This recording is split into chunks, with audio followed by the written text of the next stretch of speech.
Today, I want to talk about GME and present some of the counter arguments to the squeeze thesis.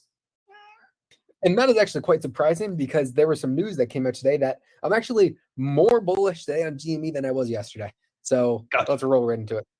Yeah. So the first thing is, let me just do a quick screen share right here because I want to reference this a little later on. Bed Bath. So today is Tuesday, November 2nd, I believe. Point is that in after hours trading, if my computer wants to do this without crashing, right here, note that Bed Bath & Beyond was up 67%. And I think it even was up maybe about 80% before throttling back a little bit. But the point is, after hours trading in Bed Bath & Beyond, there's several reasons that are being thrown out for this, but the most plausible one that I've seen, not that I know the answer one way or the other, was that Bed Bath & Beyond announced like a $1 billion and change buyback of their stock, sending it up. But what's interesting about this, let me turn on my screen share here, is the effect on GME that it had today.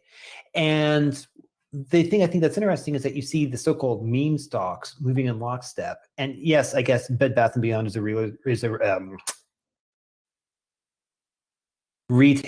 There we go. I was gonna say realtor, retailer, much like, GameStop or whatever it is, but they're not really, like, I would say, related in the market segment. But anyways, I found that particularly interesting. And then even GME had a rip-roaring day today. I think it was up 10% or so, or maybe that was yesterday. But the point is, GME has done pretty well the past few days as well. But one of the things I wanted to follow up on this regard was the criticism. And well, I personally am very much a bull on GME for reasons which we've said in other videos. I also want to throw out to the true believers, which I would count myself among them, that the people who will lose and say Justin is not only a true believer, but he is emotionally attached to GameStop. Right.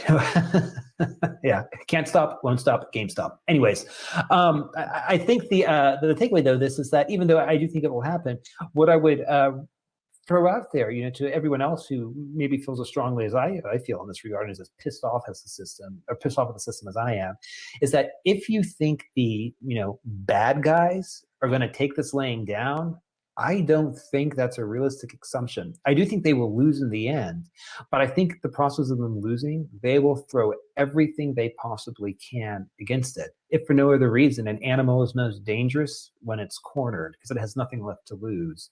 And the bad guys, I don't think have anything left to lose, or bad guys, the people who allowed the situation to become what it has become, I don't think have anything left to lose. So takeaway, to put a bow on it, is I do think that the squeeze will happen, but if people think that it's going to be an orderly or easy process to get from here to there, that I think is overly optimistic. I don't know what it will entail between now and then, but I think it's foolish to think it's going to be smooth sailing. So what was the actual GME news that came out today? Oh, so the GME news that came out today, let me see if I can get this thing shared up here. So one of the interesting here's how I describe the GME thing before I do the screen share right here. You see echoes. It's like dark matter in physics. Like you can look around and you can see like the thumbprint. You can see the telltale signs, but to see the actual thing directly, that's a little harder to do. But let me share this and then I'll walk the viewers through it here. Give me just a second. There we go. So this is from a tweet earlier today, and basically what it had to deal with is, well, let me just read it from the top. TD, that's TD Ameritrade, says it may implement additional requirements on opening trades on options that expire for AMC. TD says short selling of stock not allowed at this time for GameStop. And what's particularly interesting is that why is TD calling out GameStop particularly as being unable to be shorted? Or in other words, why is it presumably just GameStop and nothing else? If the stock really truly wasn't in, let's say, an oversold or an overshorted position, this seems to suggest to me that there wouldn't even need to be the thing in the first place. But the fact that there is, it's smoke. There we go. I might not be able to see the flames, but I see this as smoke. So that's the first thing. Then he continues. It means that TD is having difficulty locating the shares in certain companies. And also because of this, they do not want clients creating exposure to these companies through short sales. They are saying they do not know how high the price will go, and they can't figure out the margin. One of my core beliefs in all of this is that just as we can have IOU dollars or whatever, right? Not to go down the Eurodollar rabbit hole or any of that nonsense, but I think brokers can also issue IOU shares. When I look at a discount brokerage, I'll call up Robinhood, for example. Hypothetically, I don't necessarily know. Like if you hold Tesla shares, if you hold GE shares, GME shares, or whatever flavor of shares you want, I don't actually know if Robinhood is actually buying those shares on your behalf or if they are going short so you, the end user, can go long.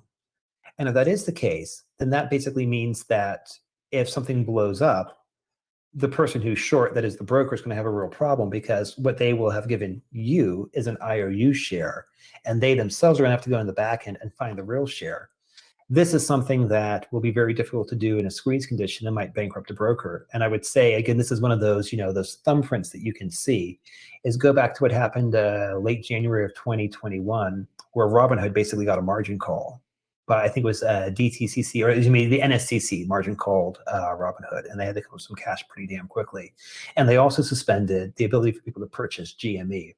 So again, Josh, maybe the question I will ask you, and ask everyone else out there, is that if there's truly nothing going on with GME, if there's no hanky-panky going on, if there's nothing going on in the basement, why is it that whenever there's a problem child stock that comes up, or there's a weirdness that comes up, in other words, a brokerage specifically calls out an equity that can't be shorted, why is it the same names, particularly GME, that seem to crop up over and over again?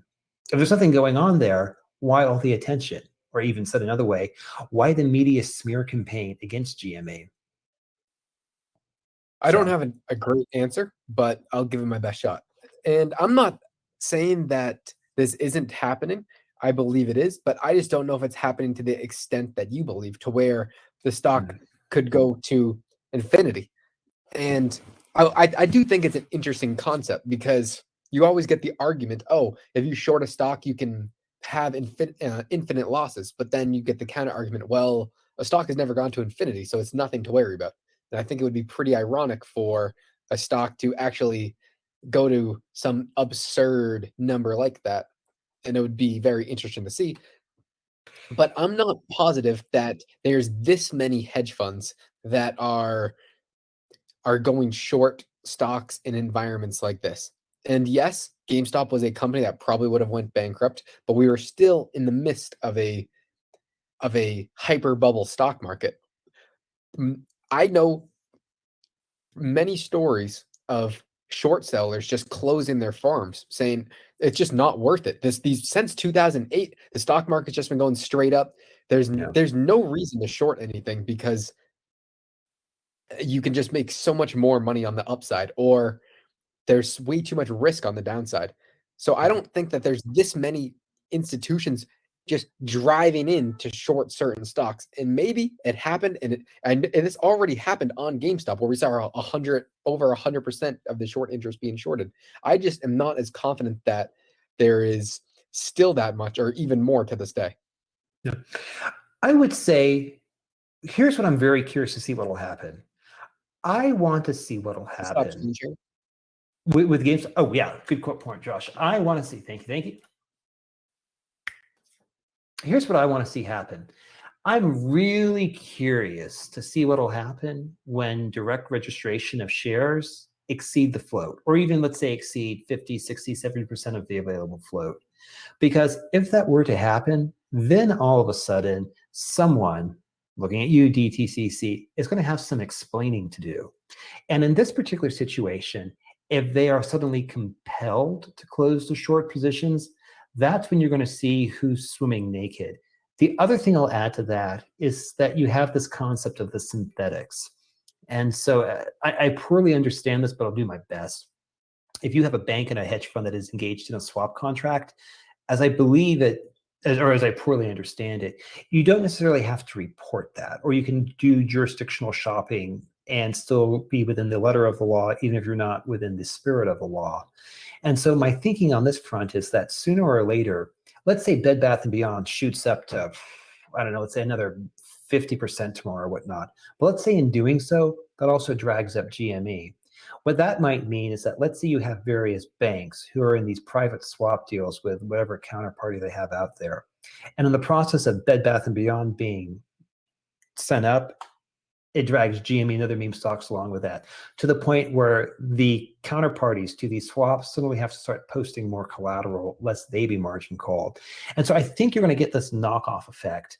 I don't know if this is true or not, but it seems to make sense from the little bit I've thought through about it, is that I think the first domino that you're going to see fall in this is going to be a broker, or when brokers start having to declare bankruptcy. So it would be like a Robinhood or whatever saying like, listen, we basically thought our customers were idiots. We betted it on retail to constantly lose. That's why we went short. So they're idiots and retail could go long and we'd pocket the difference. But this time it got away from us.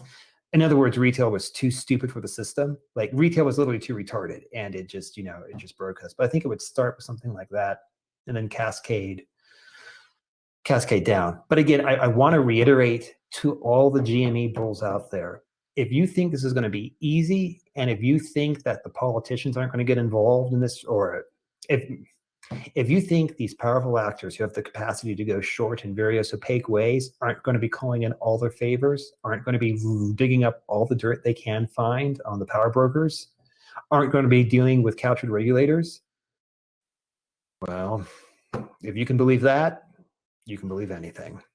Well, you could still just see a bailout of the whole system. Yeah, and this is why we talked about the other day. Like, I actually think the government I'd be very surprised if the government doesn't know what's going on here. But I will also note that if the government has to swipe in and look like a hero and bail out the system, all of a sudden that gives the Fed the excuse to cross the chasm and put a shit ton of more dollars into circulation. It also fixes the revenue problem, because let's say, like, there's Josh, I don't know, let me just pull numbers on my backside here. Let's say there's a $50 trillion market event or whatever, right? And let's just say the government realizes 20% of tax revenue from that. I mean, what's the deficit of the United States? I mean, here's what I'm trying to say. Whatever the deficit of the United States is, divide that number by 0.2 and just let GME go to that, or let a market event take, a meme stock to that level. There's your thing. You fix the problem. You just pay off the debt like that. Now, granted, it's going to be devastating for everyone else, and people will probably kill themselves. Like, I'm completely serious. People will lose everything, and they'll be despondent, and it's not going to be pretty. But my point, though, is that there is an angle for the government to get what the government wants out of this as well. So.